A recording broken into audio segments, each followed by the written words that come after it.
സകലത്തിൻ്റെയും സൃഷ്ടാവായ ദൈവത്തിൻ്റെ തിരുനാമത്തിന് ആദ്യം മുതൽ എന്നും എന്നേക്കും മഹത്വം ഉണ്ടായിരിക്കട്ടെ. കുറച്ച് നാളാണ് നമ്മൾ തമ്മിൽ കണ്ടില്ല. ചില വ്യക്തിപരമായ പ്രശ്നങ്ങൾ കൊണ്ട് ഇത് ഇടാൻ എനിക്ക് കഴിഞ്ഞില്ല. കഴിഞ്ഞ 2 എപ്പിസോഡുകൾ നമ്മൾ ചിന്തിച്ചത് ബൈബിളും ശാസ്ത്രവും തമ്മിൽ ഉള്ള വൈരുദ്ധ്യത്തെക്കുറിച്ചാണ്. ഇന്നതിൻ്റെ പരിസമാപ്തിയിലേക്ക് നമ്മൾ വരികയാണ്. നിർബന്ധമായി നിങ്ങളൊന്ന് കണ്ടു നോക്കണം, നിങ്ങളുടെ അഭിപ്രായം പറയണം എന്നെനിക്ക് ആഗ്രഹമുണ്ട്. ഞാൻ പറയുന്ന ചില കാര്യങ്ങൾ ഒരുപക്ഷെ നിങ്ങൾക്ക് ഉൾക്കൊള്ളാൻ കഴിയാത്തതായിരിക്കും, എങ്കിലും നിങ്ങൾ നിങ്ങളുടെ അഭിപ്രായം പറയണം എന്ന് തന്നെയാണ് എൻ്റെ ആഗ്രഹം. പ്രതിസന്ധി നേരത്തെ നമ്മൾ പറഞ്ഞു. ബൈബിളിൻ്റെ കണക്കനുസരിച്ച് പ്രപഞ്ചമുണ്ടായിട്ട് 6000 കൊല്ലമേ ആയിട്ടുള്ളൂ സൃഷ്ടി നടന്നിട്ട്. അങ്ങനെയാണ് ബൈബിൾ കുറിച്ചിരിക്കുന്നത്, അങ്ങനെയാണ് പലരും ചിന്തിക്കുന്നത്. ബൈബിളിലെ ചരിത്രത്തിൻ്റെ കണക്കുകൾ വെച്ച് നോക്കുമ്പോൾ ശാസ്ത്രം പറയുന്നതിനോട് ഒരിക്കലും ചേരുന്നില്ല. 1382 കോടി കൊല്ലമാണ് ശാസ്ത്രം പ്രപഞ്ചത്തിൻ്റെ ആയുസ് പറയുന്നത്. ഇത് രണ്ടും നമ്മൾ ഒരു കാരണവശാലും ചേരാൻ പോകുന്നില്ല. അപ്പോൾ ബൈബിളാണോ ശാസ്ത്രമാണോ ശരി, എന്താണ് നമ്മൾ വിശ്വസിക്കേണ്ടത് എന്നുള്ളതിനെ കുറിച്ച് നമുക്കൊന്ന് ചിന്തിക്കണം.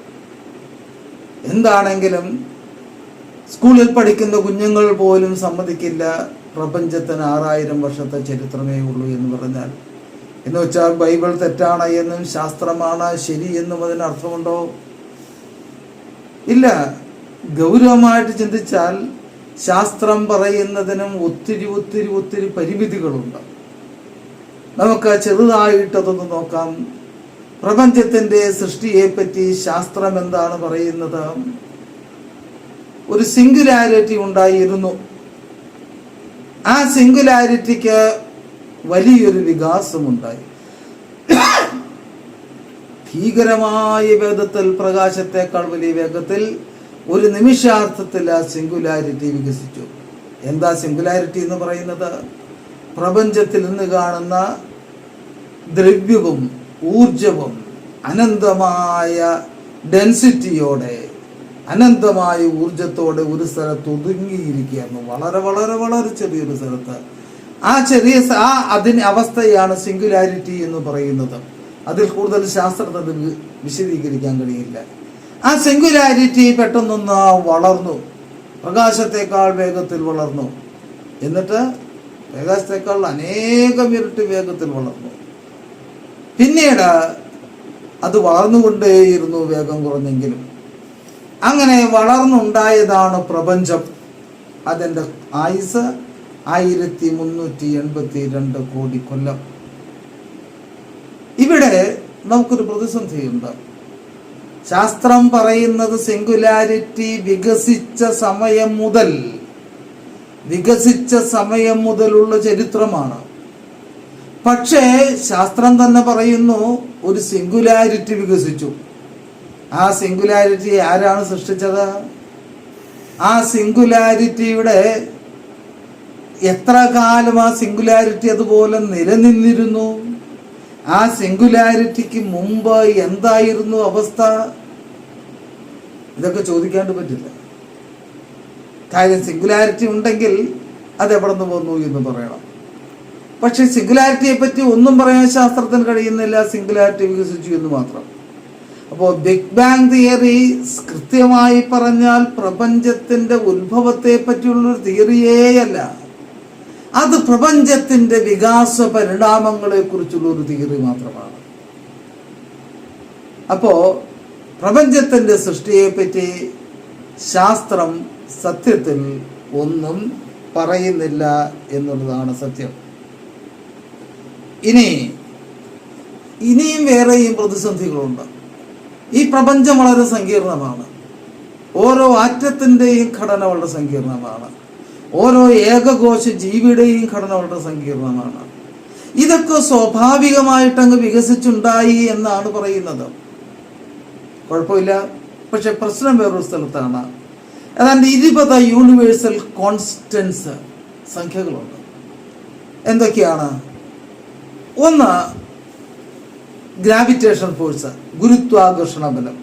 ആ ഗുരുത്വാകർഷണ ബലം ഇന്നത്തേക്കാൾ കൂടുതലായിരുന്നുവെങ്കിൽ ഇന്നത്തേതിനേക്കാൾ കൂടുതലായിരുന്നുവെങ്കിൽ എന്തായിരിക്കും സംഭവിക്കുക? ഈ പ്രപഞ്ചം ഉണ്ടാകുമായിരുന്നില്ല. കാരണം വളരെ വേഗത്തിൽ ഈ നക്ഷത്രങ്ങൾ ഉണ്ടാകും. അതിഭീമൻ നക്ഷത്രങ്ങളായിരിക്കും. ആ നക്ഷത്രങ്ങളൊക്കെ വളരെ പെട്ടെന്ന് പൊട്ടിത്തെറിച്ചു ഇല്ലാതെയാകും. പ്രപഞ്ചം ഇത്രയൊന്നും വളരാൻ പോകുന്നില്ല. ഇനി വേറെ പ്രതിസന്ധി കൂടെ ഉണ്ട്. ഈ പ്രപഞ്ചത്തിലെ വസ്തുക്കൾക്ക് ഇങ്ങനെ വികസിച്ച് പോകാൻ കഴിയില്ല.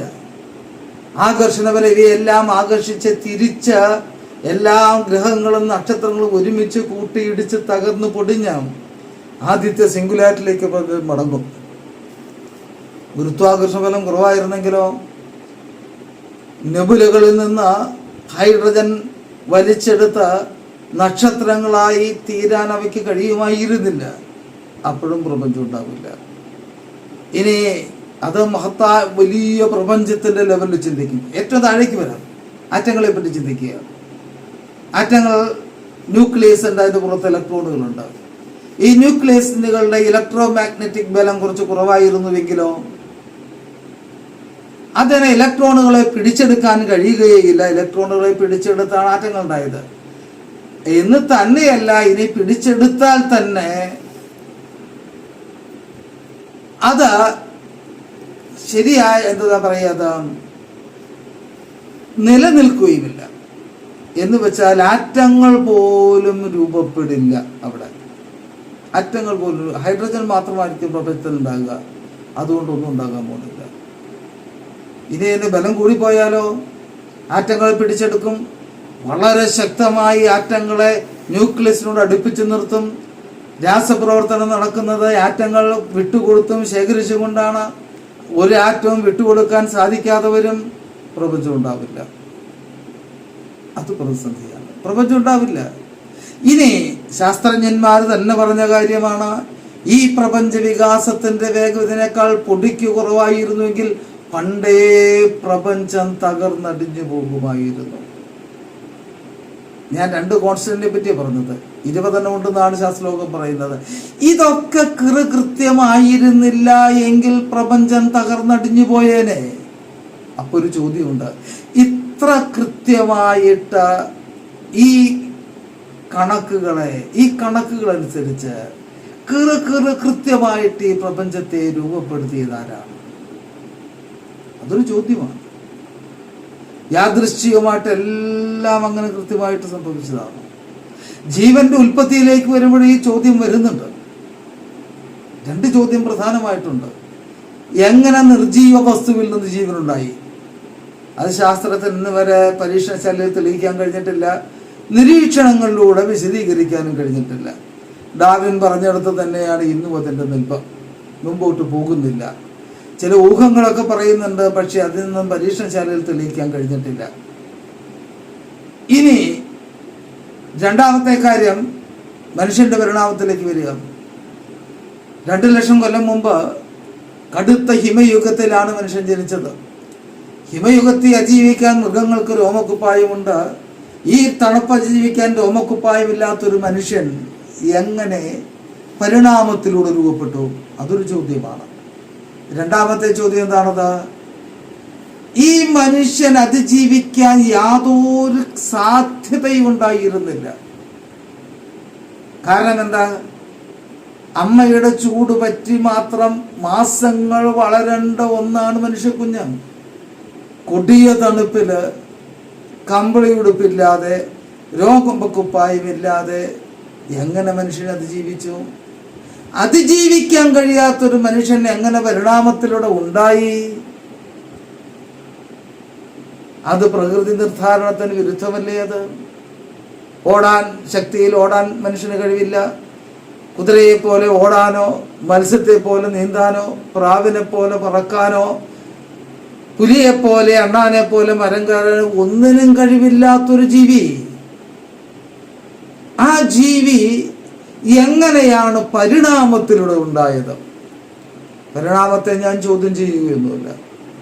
പരിണാമം അതിനനേകം ശാസ്ത്രീയ തെളിവുകൾ ശാസ്ത്രം നൽകുന്നുണ്ട്. മറിച്ചൊരു തെളിവ് ഹാജരാക്കാതെ ഞാൻ അതിനെ ചോദ്യം ചെയ്യുന്നതിൽ കാര്യമില്ല. പക്ഷെ എൻ്റെ ചോദ്യം പരിണാമം സത്യമാണോ അല്ലയോ എന്നുള്ളതല്ല. പരിണാമത്തിന്റെ പിന്നിൽ ആരെങ്കിലും പ്രവർത്തിക്കുന്നുണ്ടായിരുന്നോ? അത് ആരെങ്കിലും നിയന്ത്രിച്ച് കൃത്യമായി ഗൈഡ് ചെയ്ത് ലക്ഷ്യബോധത്തോടെ മുന്നിലേക്ക് നീങ്ങിയിരുന്നൊരു പ്രക്രിയയാണോ അത്? ഒന്നുമില്ലായ്മയിൽ നിന്ന് ഈ ലോകമുണ്ടായപ്പോ ഇത്ര കൃത്യമായി 20 യൂണിവേഴ്സൽ കോൺസ്റ്റന്റുകൾ കൃത്യമായി പ്രപഞ്ചം രൂപപ്പെട്ടപ്പോ അത് അത്ര യാദൃശ്ചികമാകുന്നത് എങ്ങനെയാ? ഈ മനുഷ്യൻ രൂപപ്പെട്ടത് യാദൃശ്ചികമാകുന്നത് എങ്ങനെയാ? ചിന്തിക്കേണ്ട ഒരു ചോദ്യമാണ്. ഇനി ശാസ്ത്രത്തിന്റെ കഴിവിനെ പറ്റിയും എനിക്കൊരല്പം സംശയമുണ്ട്. ശാസ്ത്രത്തിന്റെ കഴിവിനെ പറ്റിയല്ല, പ്രപഞ്ചത്തിന്റെയും ജീവന്റെയും ഉത്ഭവം പറയാനുള്ള ശാസ്ത്രത്തിന്റെ കഴിവ് നമ്മൾ ചിന്തിക്കേണ്ടതാണ്. എന്താ കാരണം? ഈ പ്രപഞ്ചം ഉണ്ടാക്കിയിരിക്കുന്നത് ഊർജവും ദ്രവ്യവും വെച്ചാൽ. 2 തരം ഊർജമുണ്ട്, 2 തരം ദ്രവ്യമുണ്ട്. ഒന്ന് നമ്മൾ കാണുന്ന ദ്രവ്യം, നമ്മൾ ഉപയോഗിക്കുന്ന ഊർജം. ഇത് ഒരു 5-6% വരുള്ളൂ. ബാക്കി 94-95% ഊർജവും ദ്രവ്യവും തമോദ്രവ്യമാണ്. മനുഷ്യന് കാണാൻ കഴിഞ്ഞിട്ടില്ല. തമോർജമാണ്. മനുഷ്യനത് മനസ്സിലാക്കാൻ കഴിഞ്ഞിട്ടില്ല. അപ്പോ പ്രപഞ്ചത്തിന്റെ 95%-ഓളമെങ്കിലും എന്താണെന്നുള്ളതിനെ പറ്റി വളരെ കുഞ്ഞു കാര്യങ്ങൾ മാത്രം ഊഹിച്ചിരിക്കുന്ന ഒരു മനുഷ്യൻ ഈ പ്രപഞ്ചത്തിന്റെ ഉത്ഭവത്തെ പറ്റി, അതെങ്ങനെ ഉണ്ടായി എന്നുള്ളതിനെ പറ്റി പറയാൻ എന്ത് കഴിവുണ്ട്? അത് മാത്രമൊന്നുമല്ല, പ്രപഞ്ചത്തിന്റെ അതിരെത്രയാ എവിടെയാണെന്ന് നമുക്കറിയില്ല. ദൃശ്യപ്രപഞ്ചം എന്നൊരു കണക്ക് മാത്രമേ ഉള്ളൂ. പക്ഷെ അതിനപ്പുറത്തേക്ക് പ്രപഞ്ചം ഉണ്ടെന്ന് എല്ലാവർക്കും അറിയാം. ആ ദൃശ്യപ്രപഞ്ചം അവസാനിക്കുന്നത് എവിടെയെന്ന്, ദൃശ്യപ്രപഞ്ചത്തിന് അപ്പുറത്തുള്ള ആ അതിര് അവസാനിക്കുന്നത് എവിടെയെന്ന് ആർക്കും അറിയില്ല. അത് മാത്രമാണോ? എത്ര നക്ഷത്രങ്ങളുണ്ടെന്നോ എത്ര ഗാലക്സികളുണ്ടെന്നോ നമുക്കറിയില്ല. എത്ര പ്രപഞ്ചങ്ങളുണ്ടെന്ന് പോലും നമുക്കറിയില്ല. ഇനി നമ്മൾ കണ്ടെത്താത്ത തമോദ്രവ്യത്തിനും തമോർജത്തിനും അപ്പുറം, ഇത് കണ്ടെത്തിയിട്ട് കുറച്ച് കാര്യങ്ങളേ ഉള്ളൂ, വേറെ എന്തെങ്കിലും ഉണ്ടോ എന്ന് പോലും നമുക്കറിയില്ല. ഇതൊന്നും അറിയാതെ ഒരു ശാസ്ത്രം എങ്ങനെയാണ് ഇതിന്റെ ഉത്ഭവം ഇങ്ങനെയാണ് ഉണ്ടായത് എന്ന് പറയുന്നത്? ശാസ്ത്രം പറഞ്ഞത് ഞാൻ ചോദ്യം ചെയ്യുന്നില്ല. പറയാത്ത കാര്യങ്ങളെ പറ്റി ഞാൻ പറയുന്നത്, എങ്ങനെ സിംഗുലാരിറ്റി ഉണ്ടായി എന്ന് ശാസ്ത്രം പറയുന്നില്ല. കുറഞ്ഞ പക്ഷം അതായിരിക്കണമല്ലോ പ്രപഞ്ചത്തിന്റെ ആരംഭം. സിംഗുലാരിറ്റി അല്ലേ വികസിച്ച് പ്രപഞ്ചം ഉണ്ടായത്. സിംഗുലാരിറ്റിക്ക് മുമ്പ് എന്തെങ്കിലും ഉണ്ടായിരുന്നു, അന്നത്തെ അവസ്ഥ എന്തായിരുന്നു, അതൊന്നും ശാസ്ത്രം പറയുന്നില്ല. സിംഗുലാരിറ്റിക്ക് മുമ്പ് വേറെ പ്രപഞ്ചങ്ങളുണ്ടായിരുന്നു, അത് ശാസ്ത്രത്തിന് അറിയില്ല. ശാസ്ത്രത്തിന് കോടാനുകോടി കാര്യങ്ങൾ അറിയാം, പക്ഷേ അറിവില്ലായ്മയും കോടാനുകോടികളാണ് എന്ന് നമുക്ക് വ്യക്തമാകുന്നു. എന്നുവെച്ചാൽ ശാസ്ത്രം തെറ്റാണെന്നാണോ? പരിണാമം തെറ്റാണെന്നാണോ? പരിണാമത്തെ പറ്റി ഒത്തിരി തെളിവുകൾ ശാസ്ത്രം ഹാജരാക്കുന്നുണ്ട്. ഇനി നമുക്ക് ബൈബിൾ എന്താണ് പറയുന്നത് എന്ന് നോക്കാം. ആദ്യത്തെ തെറ്റിദ്ധാരണ തന്നെ മാറ്റണം. 6000 കൊല്ലം മുമ്പ് പ്രപഞ്ചം സൃഷ്ടിക്കപ്പെട്ടു എന്ന് ബൈബിൾ ഒരു സ്ഥലത്തും പറയുന്നില്ല.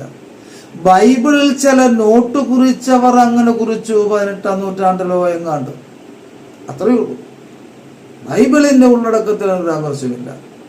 പിന്നെ ബൈബിൾ എന്താണ് പ്രപഞ്ച സൃഷ്ടിയുടെ കാലത്തെ പറ്റി പറയുന്നത്? ആദിയിൽ എന്നൊരു വാക്കാണ്.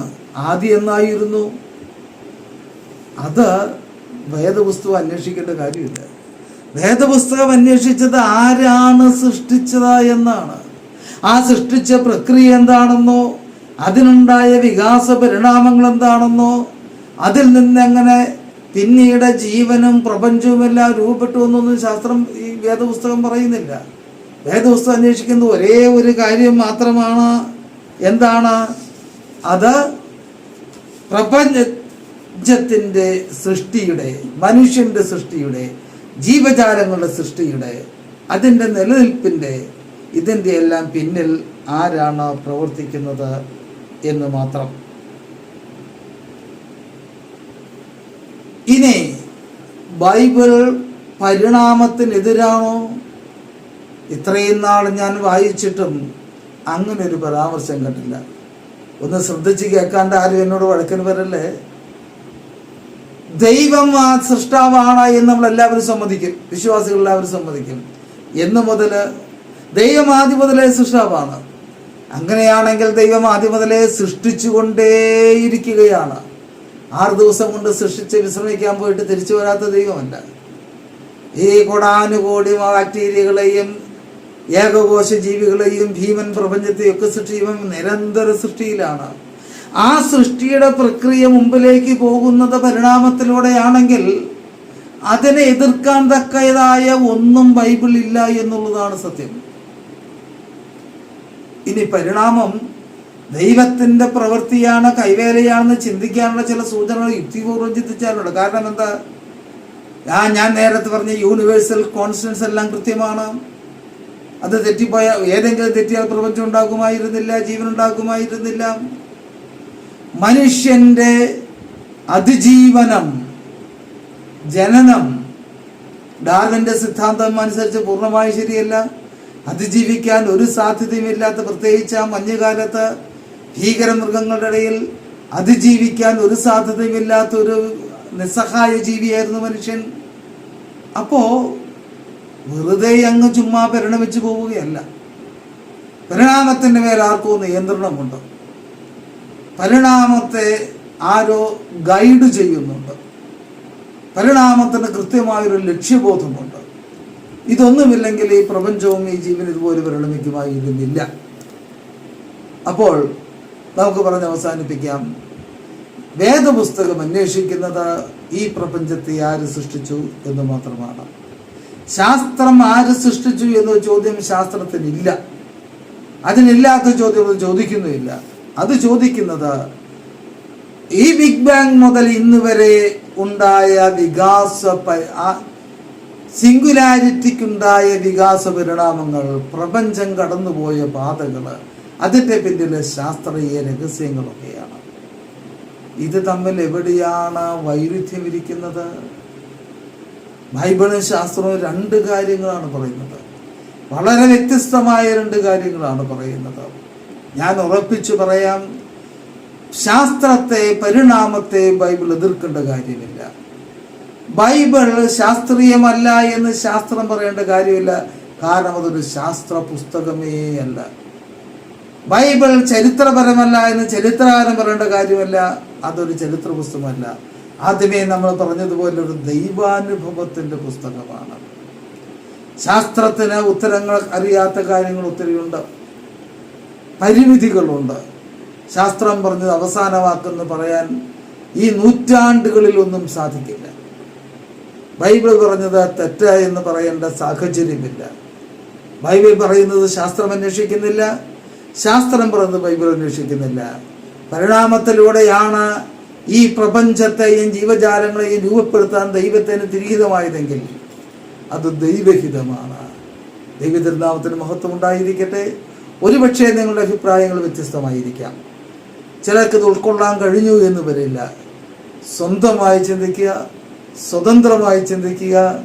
നിങ്ങളുടെ അഭിപ്രായങ്ങൾ വളരെ വളരെ വിലയുള്ളതാണ്. എനിക്ക് നിങ്ങൾക്ക് ഇഷ്ടപ്പെട്ടാലും ഇഷ്ടപ്പെട്ടില്ലെങ്കിലും നിങ്ങളുടെ അഭിപ്രായങ്ങൾ ദയവായിട്ടതിൽ കുറിക്കുക. ദൈവം അനുഗ്രഹിക്കട്ടെ. ദൈവനാമം മഹത്വപ്പെടട്ടെ. ദൈവത്തിന് സ്തുതി.